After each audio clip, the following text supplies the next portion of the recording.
estamos estudiando, trabajando, ¿no? Libro de Ageo, es el libro justamente de la reconstrucción, ¿no? De la reconstrucción.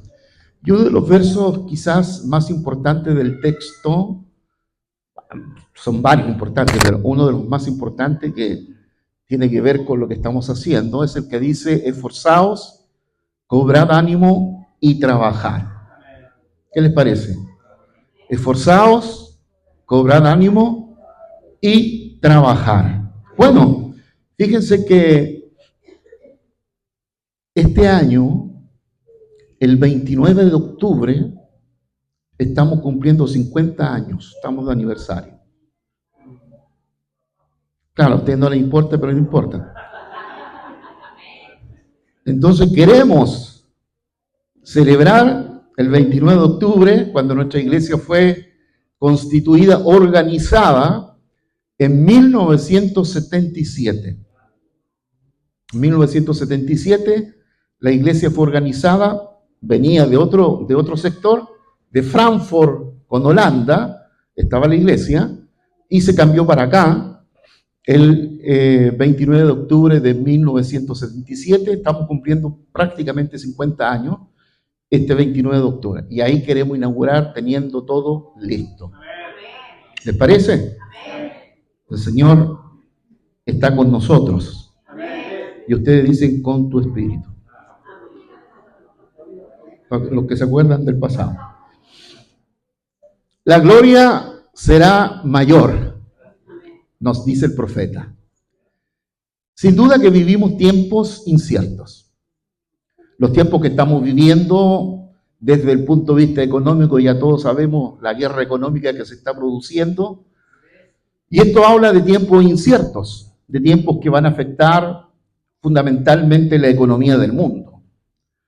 Y nosotros no quedamos ajenos a aquello, ¿no? Porque a la larga termina afectando a los individuos, a las personas, los que trabajan, etcétera, etcétera. Por lo tanto, los tiempos son inciertos, y como son inciertos, más que nunca necesitamos estar afirmados en las promesas de Dios. Porque Dios es fiel. Dios no es afectado por los tiempos, por los momentos, por las circunstancias. Dios está por sobre todas las cosas. Y por lo tanto, nuestra fe, nuestra confianza, como estábamos cantando, proclamando, nuestra fe en Dios nos permite ir adelante, salir adelante dentro de todas las circunstancias que enfrentamos. Fíjese que post pandemia, muchas de las comunidades, muchas de las iglesias sufrieron la ausencia de los hermanos. Hay una estadística que dice que el 50% de las iglesias, o sea, el 100% de las iglesias, el 50% de su comunidad no volvió más después de la pandemia. O sea, las iglesias perdieron el más del 50% de la membresía de aquellos que asistían con regularidad o simplemente asistían de vez en cuando. Las comunidades, los templos comenzaron a estar medios vacíos, y por supuesto la vida de fe o la vida espiritual comenzó como a apagarse, ¿no? La iglesia vive de alguna manera, así como la sociedad vive una crisis, y son crisis de todo tipo. La verdad las cosas que las sociedades, de que son sociedades, estamos hablando de miles de años, de que se constituyen como sociedades, siempre las sociedades están en crisis. Ya sean crisis económicas, crisis morales, crisis culturales, crisis de todo tipo. Así que decir, bueno, vivimos una crisis no es decir mucho, porque los tiempos, en las épocas, toda la sociedad vivió crisis.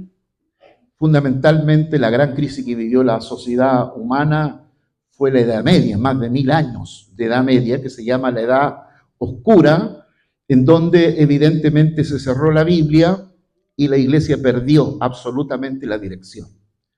Es el periodo de 1000 años, la Edad Media, el periodo más oscuro que la iglesia ha vivido en los 2000 años de historia. Por 1000 años. Se cerró la Biblia y se perdió la iglesia, y durante 1000 años la iglesia trató de hacer lo que pensaba que debía hacer. Y muchas veces todo eso que pensaba que tenía que hacer lo hacía mirando la cultura, mirando a la sociedad. Trataba de hacer lo que la sociedad hacía como eventos cristianos, eventos religiosos, eventos espirituales. Pero llegó el gran día, el gran momento, 17 de octubre, miren, octubre es importante, ¿no? 17 de octubre de 1700 y tanto, 1742, y se produce la gran reforma en Alemania con Lutero. Y la iglesia vuelve a abrir la Biblia. Qué tremendo cuando la iglesia cierra la Biblia. O cuando nosotros en la vida personal cerramos la Biblia, ya no la leemos, la dejamos de lado, no la escuchamos, empezamos a perder dirección. Nos empezamos a confundir, empezamos a ir por aquí, por allá, como el pueblo de Israel, que por 40 años dieron vuelta, vuelta y vuelta y vuelta, cuando podrían haber estado en un mes en la tierra prometida. Pero la rebelión, la rebeldía, produjo que Dios los juzgara y los mandara 40 años por el desierto para matar la rebeldía. Por 40 años el pueblo tuvo que vivir, sufrir, el darle vuelta al desierto y vivir todo lo que se vivió en el desierto. Es cosa de leer el libro de Números nomás. Es el libro de los 40 años del desierto. Entonces, cerrar la Biblia es cerrar prácticamente cualquier luz que te pueda guiar. Y ya la Biblia se compara con la luz, ¿cierto? Lámpara es a mis pies tu palabra. ¿Ah? Tu palabra. Por lo tanto, la palabra de Dios abierta nos permite no solo leerla, sino conocer la voluntad de Dios. Hay hechos y eventos que nosotros hemos mirado meses atrás, cuando la Biblia se ha perdido en Israel, entonces el pueblo absolutamente desenfrenado, absolutamente perdido y absolutamente detrás de la idolatría. Hasta que se pilló el libro, ¿no? Hasta que se volvió a encontrar el libro en el templo arruinado, por ahí volvieron a encontrar el libro de la ley, lo leyeron y vino un tremendo arrepentimiento sobre el pueblo y enmendó su camino. Enmendó su camino. Pues cuando escuchamos la palabra de Dios, siempre, pero siempre, de los siempre, siempre, tendremos luz para caminar, luz para avanzar. Y no solo luz en el sentido intelectual, en el sentido cognitivo, sino luz también para caminar en medio de la oscuridad, en medio de las tinieblas. Y a veces la comparación que hacemos con el pasado, pensamos que a veces, y así ocurre con la gente mayor, a veces piensa que el pasado fue mejor, que el pasado era mejor que el presente que tenemos, ¿no? Y a veces eso produce cierto tipo de angustia, ¿no? Antes tuvimos mejor que ahora. Y a veces eso ocurre en la misma comunidad que piensa y dice, bueno, antes éramos más de los que estamos ahora. Se ha ido harta gente, ¿no? Piensa, porque piensa que la gente se va porque quiere. Y no piensa que a veces Dios es quien saca gente. No creen ustedes. Bueno, lean 1 Corintios, capítulo 11. Hay veces que Dios saca a la gente. Dice el texto de Juan, 1 de Juan. Estaban con nosotros, cantaban con nosotros, oraban con nosotros, pero no eran de nosotros. Y se fueron para mostrar que no pertenecían al redil. Bueno, a veces no es fácil. Uno, o como pastor, nunca quisiera que nadie se fuera, que nadie saliera, pero las personas tienen voluntad y deben tomar sus propias decisiones. Y a veces esas decisiones uno no las comparte, pero las respeta. respeta que las personas tomen sus decisiones, aunque no comparte esa decisión. Bueno, antes las iglesias, uno piensa, eran más fuertes o simplemente se sentía mucho más la presencia de Dios que ahora. Bueno, así estaba el pueblo de Israel en el tiempo de Ageo. Y Dios interrumpe esta melancolía, porque si hay algo que hace mal al ser humano cuando vive de melancolía, vive del pasado, vive pensando que el pasado es mejor que el presente. Bueno, Dios dice al pueblo, no, el pasado no es más importante que el presente, porque ahora viene una gloria mayor. Si la casa de Salomón, que era la casa del oro, era impresionante desde el punto de vista estético, como yo les decía, pero la gloria que viene al templo, que no tendrá la gloria del oro, no será construido con materiales especiales, pero mi gloria estará sobre esa casa. Bueno, nosotros hemos aprendido más a apreciar lo estético que la presencia de Dios. ¿Se puede tener un lugar maravilloso y a la vez estar lleno de la presencia de Dios? Por supuesto que sí. Por supuesto que sí. Y a eso aspiramos, ¿cierto? No solo a tener un lugar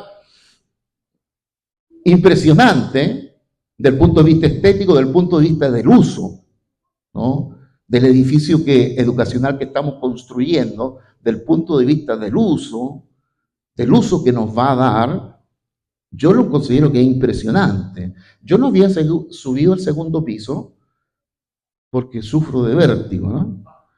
Pero me subí por la escalerita y miré desde el piso para allá. Es impresionante la estructura que está ahí. Y qué bueno, un tremendo edificio con todas las comodidades para nuestras generaciones menores, para nuestros niños y la generación de adolescentes que se forman en la iglesia, ¿no? Entonces, en este desánimo que muchas veces vivimos, y no solo vivimos en la vida de fe, a veces la vivimos también en la vida familiar, en la vida matrimonial, se vive en desánimo, sin duda, hay desánimo, pero tenemos la palabra de Dios que nos afirma. Tenemos las promesas de Dios que nos afirma que no tenemos que dar lugar al desánimo. O que si nos desanimamos rápidamente hay que salir de ese estado. Porque el estado del desánimo muchas veces mata los sueños, mata la visión que el Señor nos ha dado. Y por supuesto, Ageo nos invita a tener la visión de la gloria de Dios. Nos invita a tener la visión de la gloria de Dios y cómo esta visión de la gloria será mayor que las anteriores. Si alguna vez la presencia de Dios estuvo con nosotros, será mayor su presencia. Si la bendición de Dios alguna vez estuvo con nosotros, será mayor la bendición de Dios.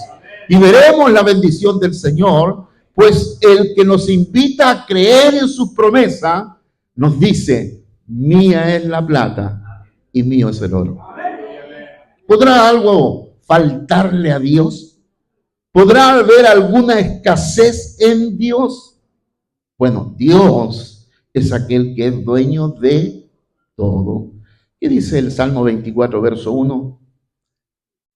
Del Señor en la tierra y el mundo y los que en él habitan. Todo es de Dios. Por lo tanto, tenemos permanentemente que estarnos recordando de las promesas de Dios. Se dice que hay 8,000 promesas en la Biblia. La Biblia es un libro de promesas. Y estas promesas están basadas en el que prometió. No son promesas humanas, porque las promesas humanas son hoy y mañana dejan de ser, ¿no? Lo que antiguamente valía la palabra, hoy día la palabra no vale nada, ¿no? Nadie compra un auto, nadie compra una casa de palabra. Quiere ir, ¿a dónde? A donde el notario, acá hay un papelito que diga que yo pagué por esta casa, por este auto, porque ya no confiamos en la palabra del otro. Tiene que quedar escrito. Bueno, Dios escribió sus 8,000 promesas en este libro y las dejó escritas. Por si acaso, dijo, no creyeran, escribió el documento, por eso se llama testamento. El Nuevo Testamento lo escribe y lo firma para que todos nosotros creamos que las promesas de Dios se cumplen. Cuando hay fe, las promesas de Dios se cumplen.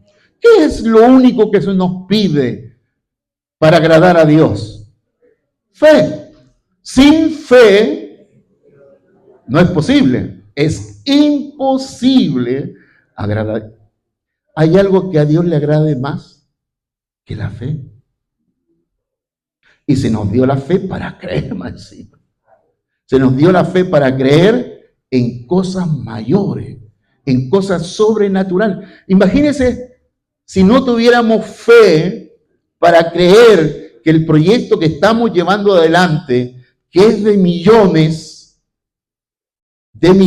una iglesia depende de los recursos que los mismos miembros tienen y aportamos todo por esos recursos. No recibimos subvención del Estado.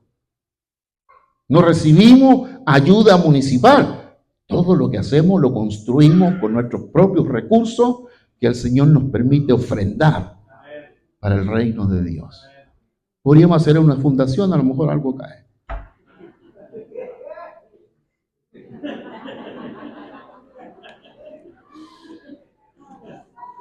Pero bueno,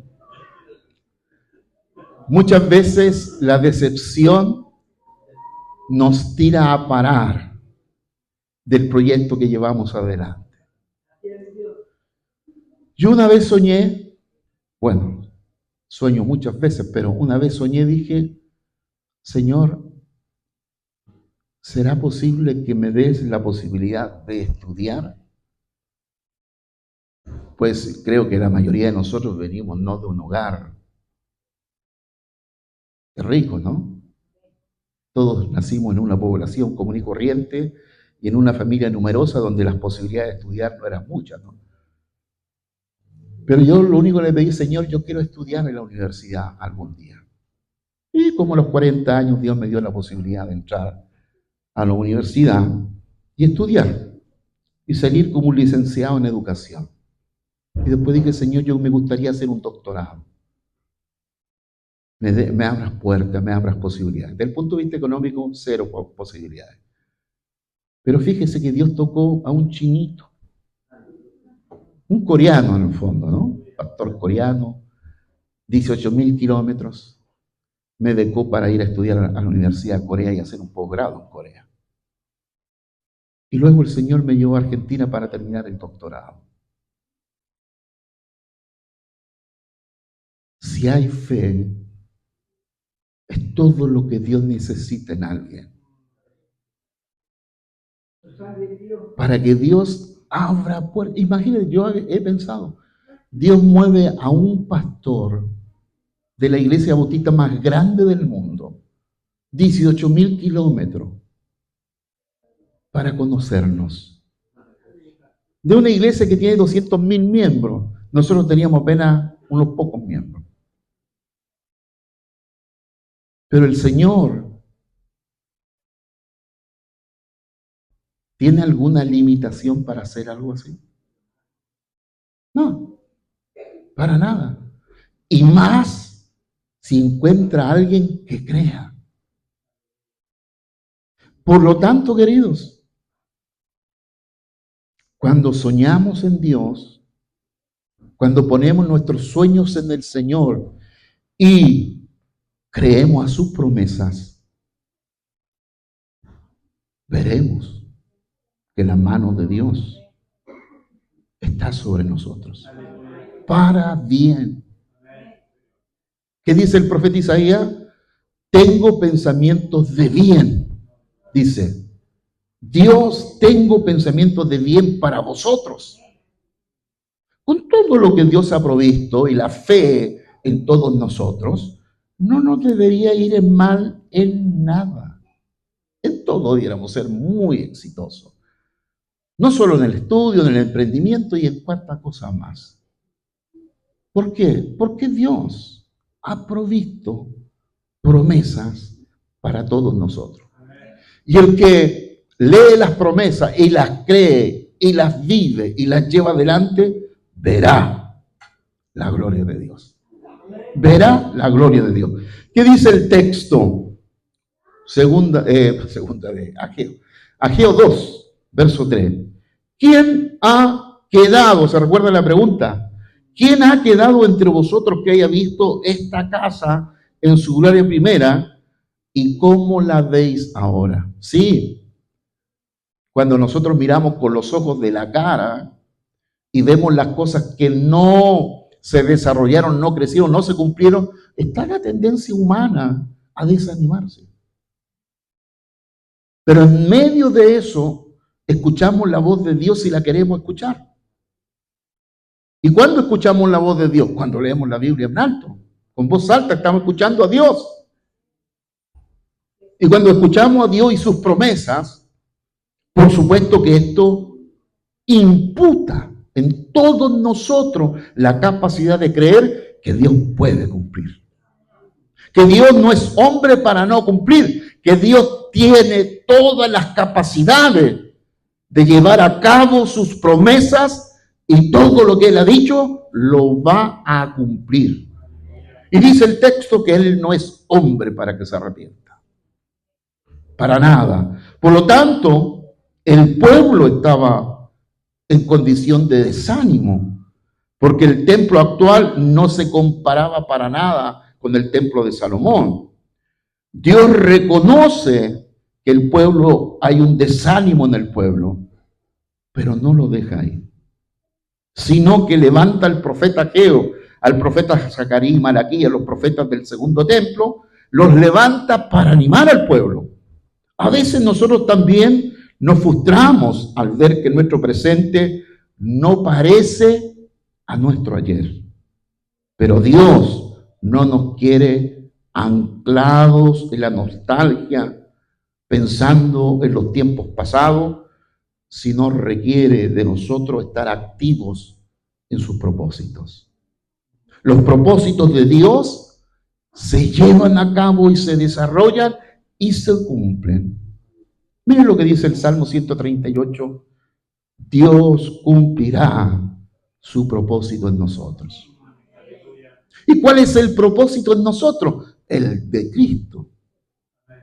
No hay propósitos particulares o singulares. Hay un propósito general, total, y es el propósito que el Padre tuvo con su Hijo.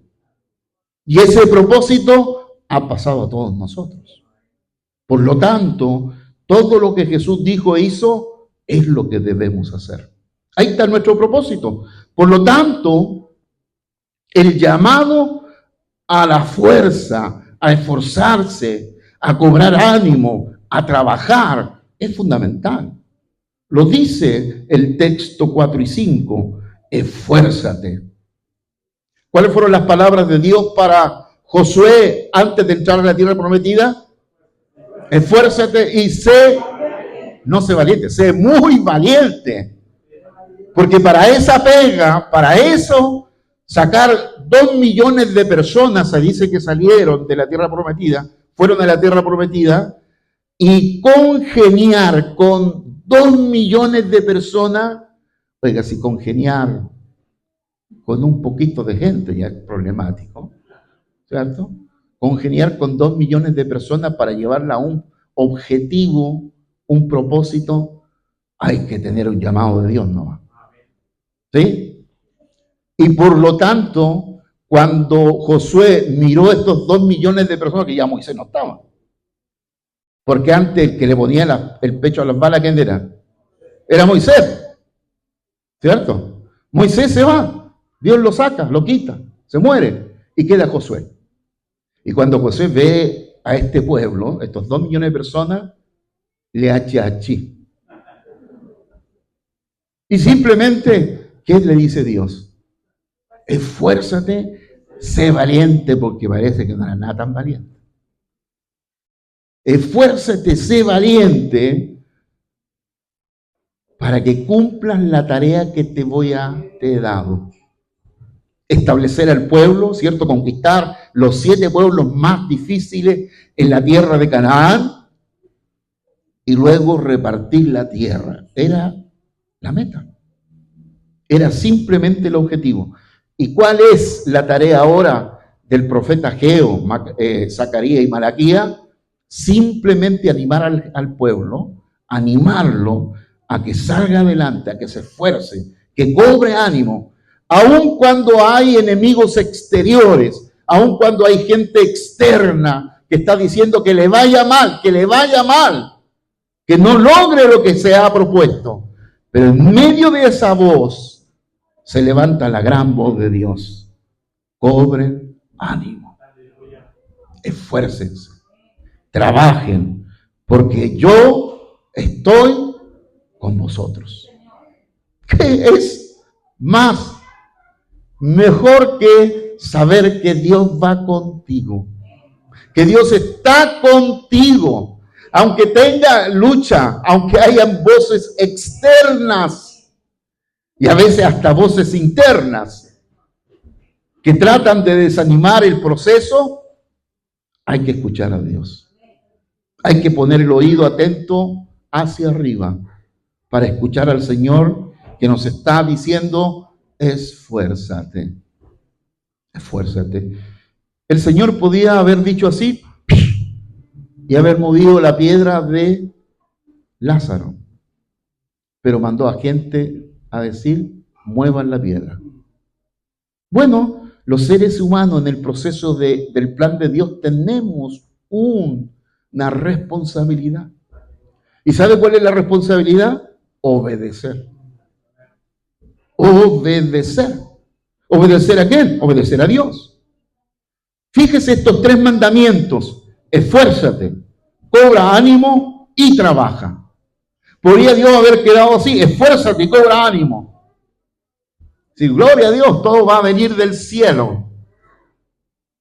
No, hay que trabajar también. ¿Sí? Si yo me quedo sentado esperando de que me va a caer el diploma del cielo, no me ha caído nunca. Entonces tuve que viajar, dejar la familia, por 3 años viajar a Corea, meses que mi familia quedaba sola, mi mujer asumía la responsabilidad, la iglesia asumía los líderes, pero había que viajar, había que ir, había que esforzarse, había que estudiar. Yo les digo a ustedes, es el periodo de mi vida que menos he dormido, dormía 2 horas diarias, por 3 meses, con cambio horario de 12 horas de cambio de horario. Me quedaba dormido en la clase y los profesores me veían así, déjelo dormir, no, que viene viajando de relejo. Hasta que me aclimataba a los horarios de Asia. Pero hay que trabajar, hay que esforzarse. Por eso, cada sábado que hay trabajo acá en la iglesia, venga,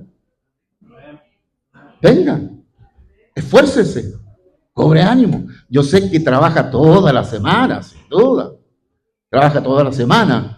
Y usted después el sábado lo único que quiere es descansar, quiere dormir, quiere salir, quiere ir a comer, etcétera. Pero no venga todos los sábados, venga un sábado por lo menos. Firme un sábado. Facture para cuando vengan los tiempos difíciles. Hay que facturar con Dios en la oración, pero también en el dar. Porque cuando das, Dios te da, pero cuando tú cierras la mano, Dios también la cierra. Recuérdense que todas las promesas materiales son todas condicionales.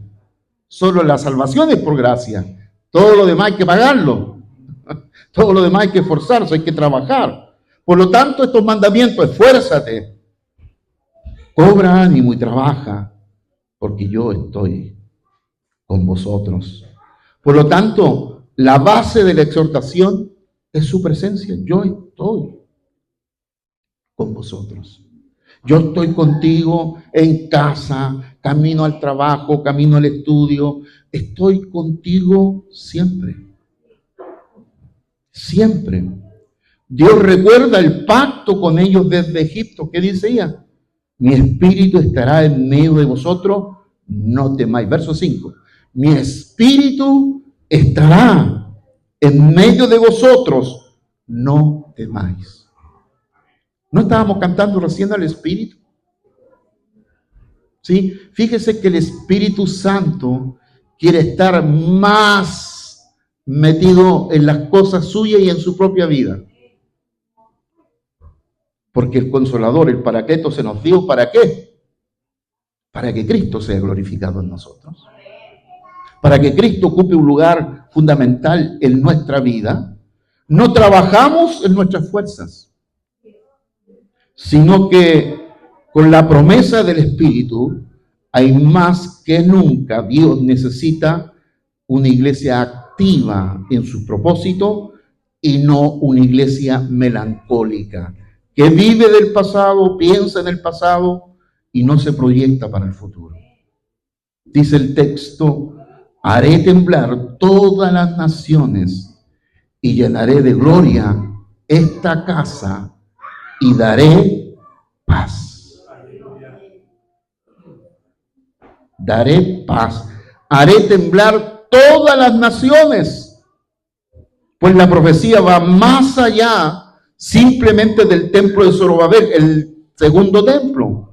Apunta nada menos a la venida del Mesías y a la nueva creación. La gloria postrera se cumple en Cristo, el verdadero templo, y en su presencia entre nosotros. Aunque el pueblo judío está empeñado en construir el tercer templo, porque todavía no entienden que el templo verdadero era Jesús.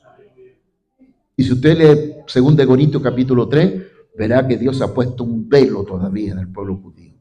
No logran ver al Mesías, lo critican, lo juzgan y no lo aceptan. Pero hoy día cada vez más judíos están aceptando a Jesús como el Mesías. ¿Cuántas veces, queridos, nos hemos sentido desanimados en momentos determinados, como un proceso de Dios trabajando en nuestra vida? Les recuerdo la palabra del hebreo que miramos, despertar. Dios despierta el espíritu, Ruth en el hebreo, que significa Dios está mirando tu proceso de crecimiento. Es que Dios está interesado en que todos nosotros crezcamos, que no quedemos ahí estancados, que haya un proceso de crecer, de desarrollarnos en la vida de fe, de crecer en nuestra vida de fe, y que también se desarrolle el proceso de desarrollo y crecimiento de la iglesia. No quedemos desanimados, no quedemos como angustiados por lo que alguna vez fue, porque lo que viene es mejor. Lo que viene en su gloria. Por lo tanto, la iglesia, la familia o la vida espiritual muchas veces entran en una decadencia porque están siempre agarradas del pasado. Dice, pasado no ordenado, presente conflictivo. Cuando el pasado no se ordena, cuando el pasado no lo ordenamos, muchas veces explota en el presente. Y el futuro se hace difícil. Dios no nos llama a mirar atrás con dolor, sino a mirar adelante con esperanza. Con esperanza y con obediencia. La gloria venidera es mayor. En Cristo tenemos acceso a una presencia más íntima por el mismo proceso que ha vivido el Señor Jesús en su humanidad. Iglesia, levántate. Levantémonos con la esperanza en las promesas de Dios. Con Dios vamos seguro. No temas, no temamos. El Espíritu de Dios ha sido enviado para ayudarnos en ese proceso. Iglesia, esfuérzate. Iglesia trabaja. No solo en la construcción del templo, trabajando en predicar a Cristo a toda persona, a toda criatura. La presencia de Dios está prometida para todos nosotros. La gloria que viene no depende de la apariencia, sino de la presencia de Dios. Queridos, aunque uno puede tener la tendencia psicológica de ir al pasado, de quedarse en cosas del pasado donde alguna vez uno fue feliz. Eso la psicología lo llama la regresión. Uno tiene la tendencia a regresar a estados de la niñez o de la adolescencia o de la juventud cuando es uno mayor, en periodos que tuvo alegría. A lo mejor estaba la presencia del papá, hoy día no está. O la presencia de la mamá, hoy día no está. O la presencia de algún hermano que hoy día no está. O había otras cosas que de alguna manera le daban seguridad. Pero querido, no hay estados emocionales, no hay estados psicológicos ni psiquiátricos que te den seguridad. Porque cuando tú vives una ansiedad o vives una depresión, no son las pastillas las que te van a ayudar. Es la certeza de saber que Dios está contigo. Que Dios no te deja. Pero que Él te va a pedir que trabajes. Que trabajes en tu propio proceso de crecimiento, de desarrollo, de extensión. Porque Dios es un Dios activo. No es un Dios pasivo. Es un Dios activo y el reino de Dios es un movimiento dinámico. No es estático. Hoy día estamos aquí, mañana estamos en otro lado, en la vida de fe, en la vida espiritual. Somos desafiados permanentemente, queridos, a esforzarnos, cobrar ánimo y trabajar. Por eso viernes y sábado anotamos. Mire que los almuerzos están extraordinarios, hermana Martita. Wow. Yo estoy viniendo solo al almuerzo porque superviso la obra. Gloria al Señor. Vamos a orar, queridos. Padre, tú eres el Dios que sana. No solo sanas el cuerpo, sino también la mente, los recuerdos.